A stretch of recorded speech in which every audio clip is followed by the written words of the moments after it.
Well, now it's the moment that all of us have been waiting for. It is the time to introduce you to the guest that we have been waiting for such a long time, है ना? रुको जरा, आज थोड़ी मेहनत दर्शकों से करवाते हैं, ठीक है? अच्छा। हाँ, चलिए आज आपको गैस करना है कि हमारे खास मेहमान कौन है, और आपका पहला क्लू ये है कि वो हिंदी सिनेमा के बेहद बेहतरीन कलाकारों में से एक है जिन्होंने कई फिल्म्स, टेलीविजन, वेब सीरीज में अपने अभिनय का लोहा मनवाया है, जिन्होंने सत्या जैसी कई फिल्में लिखी भी है। समझ गए होंगे ना? बिल्कुल समझ गए होंगे, लेकिन जो लोग नहीं समझे उनके लिए एक और क्लू है।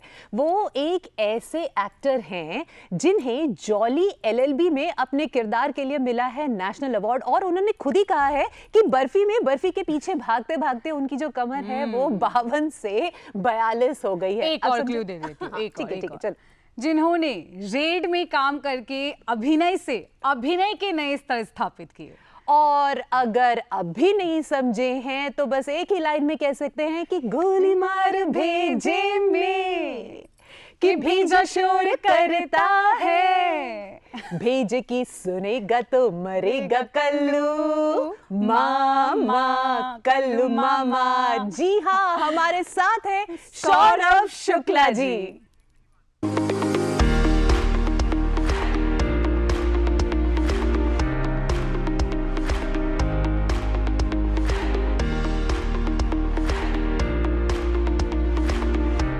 नमस्कार सौरभ शुक्ला जी, बहुत बहुत स्वागत है आपका डीडी मॉर्निंग शो में। बहुत बहुत धन्यवाद मुझे बुलाने के लिए। आज हम और हमारे दर्शक बेसब्री से इंतजार कर रहे हैं क्योंकि हम चाहते हैं कि यहाँ पे आज हम बहुत सारे सस्पेंसेस हैं जिनको कि रिवील करना चाहते हैं अपने दर्शकों के सामने। ठीक है। तो सस्पेंसेस की झड़ी में सबसे पहले जो आपकी एंट्री हुई एनएसडी में, जी, लेकिन उससे पहले आप एनएसडी के स्टूडेंट तो नहीं थे? नहीं। तो कैसे आपकी एंट्री हुई? National school of drama repertory company, उसमें ऐसा कोई वो नहीं था कि आप अगर एनएसडीएन नहीं हैं तो आपको वहाँ पर जॉब नहीं मिल सकता है। हाँ। उसमें ख़ास बात ये थी कि जिस साल मेरा हुआ था, इब्राहिम अलकाजी साहब वापस आ रहे थे 14 साल बाद। अच्छा। मैं कभी अलकाजी साहब से मिला नहीं था, हमारी जनरेशन ने देखा नहीं था अलकाजी साहब को, तो सब में बड़ा उत्साह था। बहुत एप्लीकेशंस आई थी, अप्रॉक्सीमेटली 4-5 हज़ार लोगों ने अप्लाई किया था, जिसमें से कुछ 400-500 लोगों की स्क्रूटनी हुई थी और उसमें से 200-250 लोगों को बुलाया गया था। और इत्तेफाक की बात ये थी कि उस साल जो वैकेंसी थी, जो सीट थी, वो एक थी, और मैं खुशकिस्मत था कि मेरा हो गया और मैं एनएसडी में आ गया। एनएसडी। लेकिन उससे पहले थिएटर आपने किया, और कहाँ किया थिएटर? क्या उसके एक्सपीरियंसेस थे आपके? दिल्ली में किया मैंने थिएटर। तो मैं जिस परिवार से आया हूँ वो एक कला का उसमें माहौल रहा। जब मैं कॉलेज में आया तो मैंने कॉलेज लेवल पर थिएटर करना शुरू किया, और फिर उसके बाद मेरा इंट्रोडक्शन हुआ मंडी हाउस से, और यहाँ श्रीराम सेंटर में मैंने पहला नाटक जो था वो देखा भी, और बाद में यहाँ एक ग्रुप था साक्षी, वहाँ मैंने शुरू किया, और मुझे ये दुनिया बहुत पसंद आई। बस मैं साक्षी के साथ नाटक करता गया।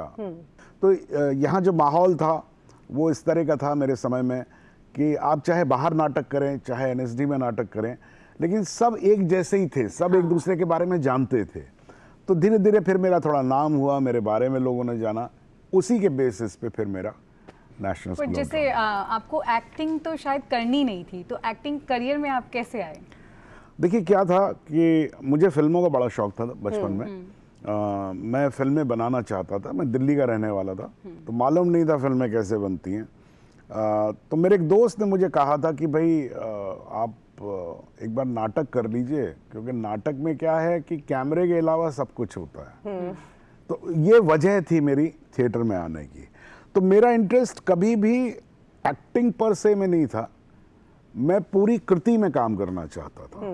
तो हुआ ये था कि एक नाटक कर रहे थे हम लोग, तो हमारा एक दोस्त था, वो एक छोटा सा रोल कर रहा था, वो कुछ होता है नहीं कर पा रहा था वो, मैं डायरेक्टर था, मैं समझा रहा था। And being a director you must understand what happens is कि किरदार जो होता है वो आप इतनी बार पढ़ चुके होते हैं, बीइंग अ डायरेक्टर और द राइटर, क्योंकि वो आपसे ही निकला है किरदार, आप उसको समझते बहुत अच्छे तरीके से। तो मैं उसको समझा रहा था, वो समझ नहीं रहा था, तो मैंने उसको करके दिखाया। मैंने ऐसे करो ना, तो उसने कहा ये तो अच्छा है यार, तुम ही कर दो। तो मैंने किया, छोटा सा रोल था, तो लोगों को पसंद आया। जब लोगों को पसंद आया तो फिर मुझे भी पसंद आया। और दूरदर्शन में सबसे पहला सीरियल था आपका तहकीकात।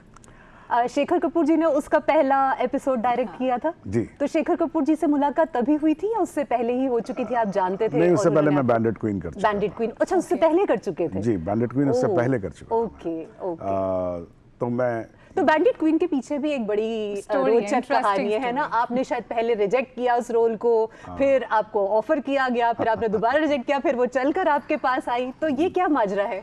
तो ये कहानी अगर आप जानना चाहते हैं तो मैं उस वक्त नेशनल स्कूल ऑफ ड्रामा में रेपेटरी कंपनी में काम कर रहा था। और उस वक्त 3 घटनाएं हुई थी मेरे जीवन में एक साथ, एक ही हफ्ते के अंदर 3 घटनाएं हुई थी। तो बर्टलुची आए हुए थे यहाँ पर हिंदुस्तान, वो लिटिल बुद्धा बना रहे थे और उसमें थोड़ा इंडियन एक्टर्स की कास्टिंग होनी थी।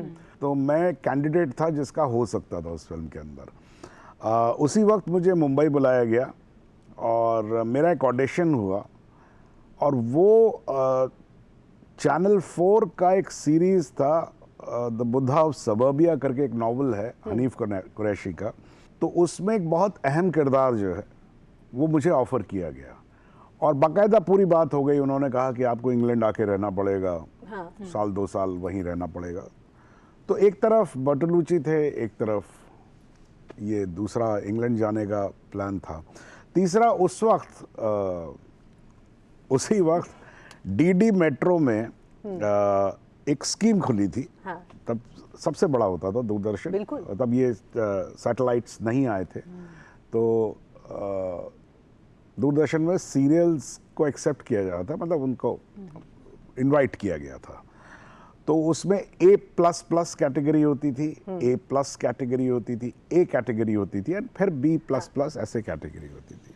तो मैंने 4 सीरियल लिख के डाले थे जिसमें से मेरे 2 A++ में पास हो गए थे ओके। और 2 जो थे वो कोई एक A+ में हुआ था और कोई एक A में हुआ था। तो मतलब मैं बहुत ही, मेरे पास 4 सीरीज थे, दूरदर्शन था, सारी दुनिया थी मेरे पास।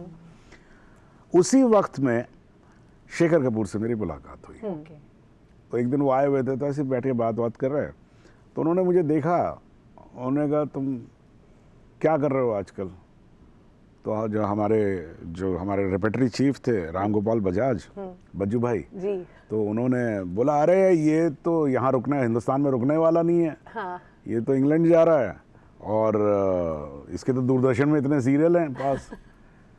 तो उन्होंने कहा अच्छा, अरे उन्होंने कहा मैं एक फिल्म बना रहा हूँ। तो मैंने कहा अच्छा बहुत अच्छी है। अच्छा, मेरे दिमाग में ऐसा कुछ भी नहीं आया कि भाई ये फिल्म मुझे करनी चाहिए या नहीं, क्योंकि मेरे पास वैसे ही बहुत काम था उसमें। उसके बाद मेरे पास बर्टलुची के यहाँ से लेटर आया कि भाई फाइनली आपका नहीं हुआ। अच्छा। तो मैंने कहा ठीक है, कोई बात नहीं। फिर दूसरा लेटर आया मेरे पास इंग्लैंड से कि हमने किसी और एक्टर को ले लिया है, माफ़ कीजिएगा ये प्रोजेक्ट नहीं होगा। तो मैंने कहा कोई बात नहीं, दूरदर्शन का काम तो यही है ना। उसी वक्त कुछ केस हो गया,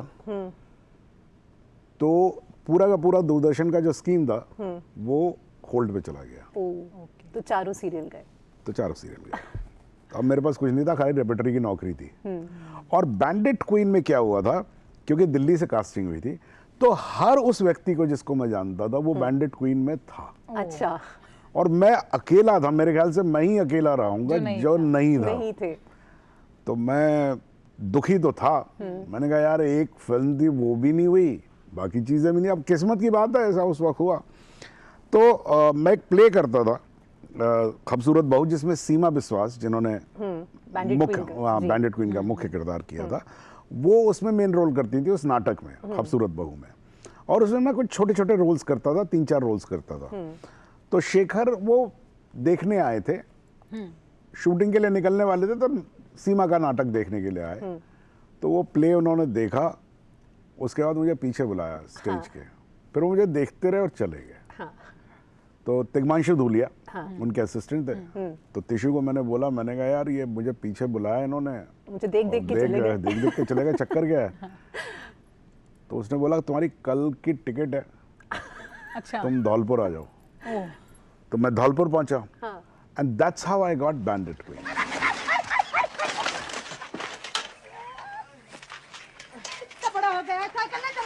अरे तो मेरी क्या गलती है, जा मैं ब्रेक ना लगी जाकी।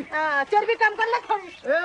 ए जा कहाँ रही है, खैर तो जा मेरे लाने। मैं ना रुक सकती किसी के लाने। अरे वाह, बकरी आ गई आजकल एकदम, बकरियां बहुत आ गई आजकल यहाँ। शेखर ने मुझे फिर बाद में मुंबई बुलाया तहकीकात के लिए। तहकीकात के लिए। शेखर ने मुझे बताया कि फिल्म में कोई रोल था नहीं, He created for you. he created the role for me. वाह, So that was very heartwarming. And फिर वही उसी फिल्म के दौरान एक दिन उन्होंने मुझसे पूछा कि तुझे अब क्या ज़्यादा अच्छा लगता है, थिएटर अच्छा लगता है या फिल्म अच्छी लगती है? तो मैंने उनको बोला, मैंने कहा देखिए एज एन एक्टर तो मुझे थिएटर ही अच्छा लगता है, लेकिन मैंने कहा कि देखिए ऐसा मैं इंटरेस्टेड हूँ फिल्म बनाने में, तो मैं मुंबई कभी आऊँ तो मुझे प्लीज़ आप एक्सेप्ट कर लीजिएगा एज एन असिस्टेंट। तो वो हंसे और उन्होंने कहा कि तू चिंता मत कर, मैं तुझे एज एन एक्टर बुलाऊंगा। तो मुझे लगा कि ये तो आई गई बात है, बोल दिया, सामने होते हैं तो बोल देते हैं।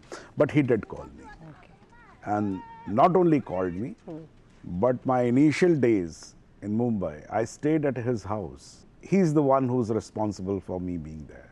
वाह, वही होता है ना, कभी कभी हम बहुत कुछ सोचते हैं कि हम ऐसा ऐसा करेंगे, पर हमारे लिए डेस्टिनी ने कुछ और सोचा। Correct, correct, correct. First break की बात तो ठीक है, एक्टिंग की बात भी ठीक है, जैसे पर आपने कहा आपकी फैमिली कला क्षेत्र से थी, आपकी जो माता जी हैं वो तबला तबला वादिका प्लेयर थी, रही, पापा जी। वोकलिस्ट थे, तो कभी फैमिली से ऐसा नहीं कि म्यूजिक करियर ही चूज करना है? देखिए जिस क्या चीज आपका वैसे मन नहीं किया, क्योंकि परिवार का परिवेश तो हाँ। वैसा ही रहा होगा संगीत में? लेकिन क्या होता है कि जो चीज घर में ज्यादा होती है ना, उसी की इज्जत नहीं करते हैं आप। ये बात भी ये है, बात I भी तो agree। क्या है कि आप सुबह उठते थे तो संगीत होता था, दोपहर तो आपको संगीत होता था, शाम को संगीत, तो हमें लगता था ये तो सब तो नॉर्मल चीजें हैं।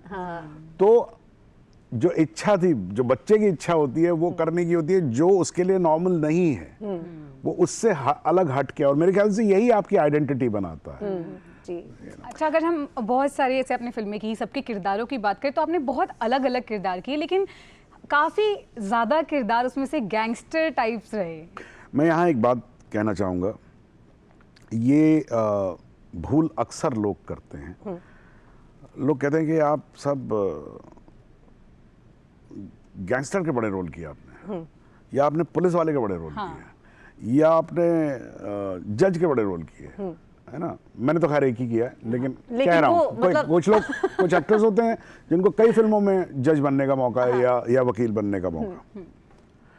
मेरा पूछना ये है, हम क्या प्रोफेशन प्ले करते हैं या कैरेक्टर प्ले करते हैं? तो जब आप कहते हैं गैंगस्टर, तो एक गैंगस्टर दूसरे गैंगस्टर से अलग है, अलग है, बिल्कुल। क्योंकि वो व्यक्ति अलग है। उसका profession by the way gangster हो सकता है। गैंगस्टर हो सकता है, या पुलिस वाला हो सकता है, या वकील हो सकता है, बट वो एक दूसरे से अलग है, बिल्कुल That's अलग for है। sure। तो हाँ। एक्टर की नजर में वो ये नहीं सोच के करता कि अरे यार मैंने गैंगस्टर का रोल किया था। कोई ऐसा कोई पैलेट नहीं है कि गैंगस्टर बोला तो सारे गैंगस्टर एक जैसे हो जाते हैं। बिल्कुल। कल्लू मामा का जो किरदार था जी। सत्या में, जी। मुझे लगता है कि आप पूरे देश के एक तरह से कल्लू मामा बन गए। जी। तो वो कैसे मिला, सत्या का रोल कैसे मिला, और उसके बाद वो उसकी क्या भी कहानी तैयारी इसी रही? तरीके की कहानी है। मैं मुंबई में था उस वक्त, सेटल हो चुका था, तहकीकात आ चुका था, लोग मुझे जान चुके थे। राइटिंग मैं कर लेता था, ऑफ कोर्स बहुत लोगों को मालूम था, मैं नाटक लिखे थे मैंने, और फिल्म भी लिख रहा था, और ये मुझे मालूम था कि अगर फिल्म मैं बनाना चाहता हूँ तो मुझे फिल्में लिखनी पड़ेंगी। तो मेरे पास एक दिन अनुराग कश्यप का फोन आया। तब अनुराग कश्यप जो थे राम गोपाल वर्मा को असिस्ट कर रहे थे, तो उनका फोन आया और उन्होंने कहा कि रामू आपसे मिलना चाहते हैं। तो मैं बड़ा खुश, मैंने कहा अच्छा, तो समझ में आ गया कि भाई कोई फिल्म ही होगी, उसी लिए मिलना चाहते होंगे। लेकिन अगले दिन की तय हुई मीटिंग, मुझे रात को ऐसे कुछ ख्याल आया, मैंने कहा यार ऐसा भी हो सकता है वो बोले कि यार एक फिल्म है, लिखवानी है, और मैं लिखने में इंटरेस्टेड नहीं था, खाली लिखने में इंटरेस्टेड नहीं था। तो मैं सारी रात ये तय करता रहा कि मैं किस तरह से मना करूंगा, मैं क्या करूंगा, कैसे वो करूंगा। फाइनली जब मैं उनके यहाँ पहुंचा मीटिंग के लिए, तो बैठे रामू आए। रामू ने कहा कि I am making a film called Satya, okay, and it is about gangsters. So I said, okay, it's about mafia. I said, okay. He said, I want you to play a role. Okay, तो मैं खुश हो गया, मैंने कहा अरे वाह ये तो बहुत बढ़िया है। उसके बाद उन्होंने एक ढांचा बताया मुझे कि किस तरह की फिल्म वो बनाना चाहते हैं, क्या किस तरह की दुनिया है। उसके बाद उन्होंने बोला कि and I also want you to write. Okay. Anurag और मैंने, हम दोनों ने मिलके वो फिल्म देखी और हाँ, वो मेरे जीवन का बहुत बड़ा पार्ट है।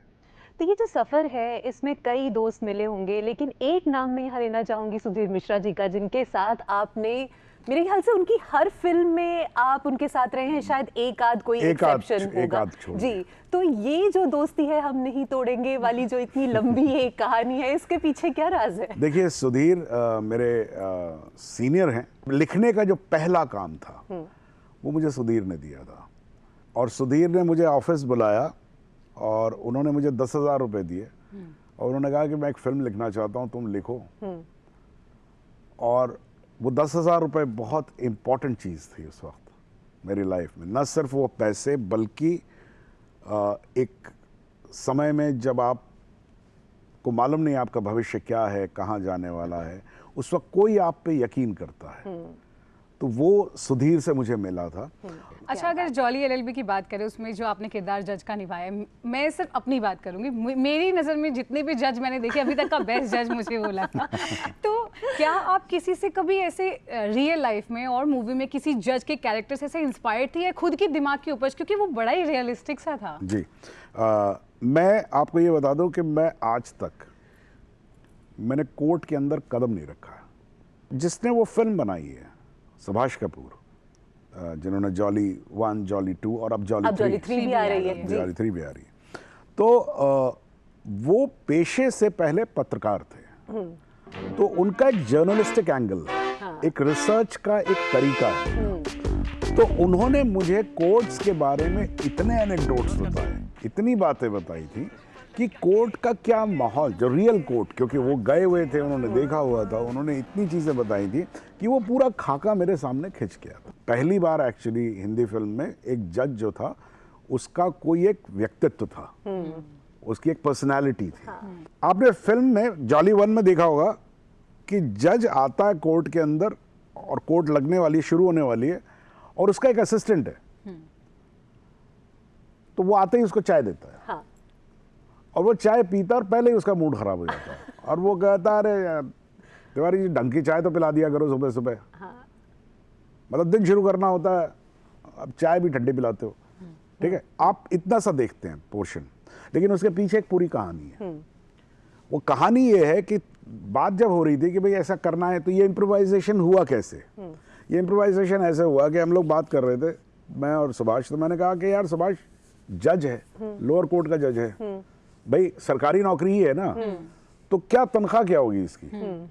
तो रहता कहाँ होगा? साउथ एक्स में तो रहता नहीं होगा। अच्छा, शादी जो होगी उसकी वाइफ कहाँ से होगी? अच्छा, वो यूपी से ही होगी, तिवारी है, त्रिपाठी है, तो यूपी से होगी।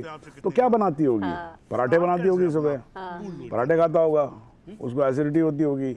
वो इन सारी चीजों में चिढ़ता चिढ़ाता वो आता है, कोर्ट में घुसता है, उसको मालूम है कि आज के 17 केसेस हैं। Humanly it is not possible to do any justice if there are 17 cases. You can't even hear 17 cases. But है तो जज ना, उसका भी मन होता होगा कि यार मैं पहला केस जो है ना, वो जरा ढंग से ये 10 मिनट या 15 मिनट में ढंग से सुनूंगा, बाकी ठीक है देखा जाएगा। उसके लिए उसने अपने असिस्टेंट को बोल रखा होगा कि देखिए साहब, ऐसा है, मैं आया करूं, मेरे को गर्म चाय पिला दिया करो, मैं बस मूड ठीक हो जाए, मैं 10 मिनट 15 मिनट जरा ढंग से काम कर लूं, उसके बाद देखी जाएगी। उसका जो असिस्टेंट है वो थोड़ा चालाक है, वो 8:30 बजे आता है, तो वो आके अपने लिए चाय बनाता है, गरम गरम चाय पीता है, और जज साहब के लिए एक थर्मस ला के रखा हुआ है, उसमें थर्मस में चाय रखता है। अब प्रॉब्लम ये है कि थर्मस टूटा हुआ है, अंदर से क्रैक है, तो होता ये है कि चाय गर्म रह नहीं पाती है। तो by the time the tea reaches the judge, it becomes cold. So you don't see this story. Right. But because of that reaction comes कि वो पीता कहता, अरे यार सुबह सुबह तो ढंग की चाय पिला दिया करो यार तुम। So these are the things which makes it real. क्यों पड़ा है?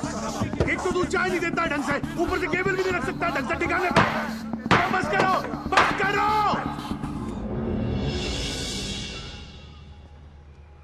अक्सर लोग मुझसे ये भी सवाल पूछते हैं कि जब आप अलग अलग किरदार करते हैं तो आप उन्हें कैसे ढूंढते हैं। करेक्ट। आपको उसको ढूंढने के लिए बाहर नहीं जाना पड़ता है, वो सब आप ही के अंदर है। वो गैंगस्टर है मेरे अंदर, वो न्याय के प्रति खड़ा होने वाला आदमी है मेरे अंदर। वो सारे इंग्रेडिएंट्स हैं, आपको उनको टैप करना होता है। आप उसको इंटरनली सोच के उसको आप प्रिपेयर करते आज वेब सीरीज का इतना ज़माना है, ओटीटी प्लेटफॉर्म की बात करें, और तो ये ओटीटी प्लेटफॉर्म के आ जाने से इंडस्ट्री में किस तरीके के बदलाव देखते हैं आप? भाई मेरे ख्याल से I don't know how much difference people understand between a film and a television piece and a web piece. उनकी अदायगी में फ़र्क है, किस तरह से बनते हैं उसमें फ़र्क है, साइकोलॉजिकली भी फ़र्क है कि उसको एब्जॉर्ब कैसे किया जाता है, उसको कैसे कंज्यूम किया जाता है ना। Like cinema is a more of एक सामूहिक एक्सपीरियंस है, कलेक्टिव एक्सपीरियंस है कि आप साथ, बहुत सारे लोग होते हैं, आप हंसते हैं, साथ में हंसते हैं, साथ में रोते हैं। टेलीविजन जो है it's still a family viewing and at the same time it's completely with home activities कि आप खाना भी बना सकते हैं, खाना खाते हुए भी देख सकते हैं। ये टेलीविजन का एक स्वरूप है। वेब जो है वो वेरी पर्सनल है, it's very personal because web normally you are watching it on not on television but on your computer screen और on your mobile. Correct. So इसकी वजह से उनकी कहानियों में, उनकी अदायगी में, उनके प्रेजेंटेशन में बहुत सारे फर्क हैं।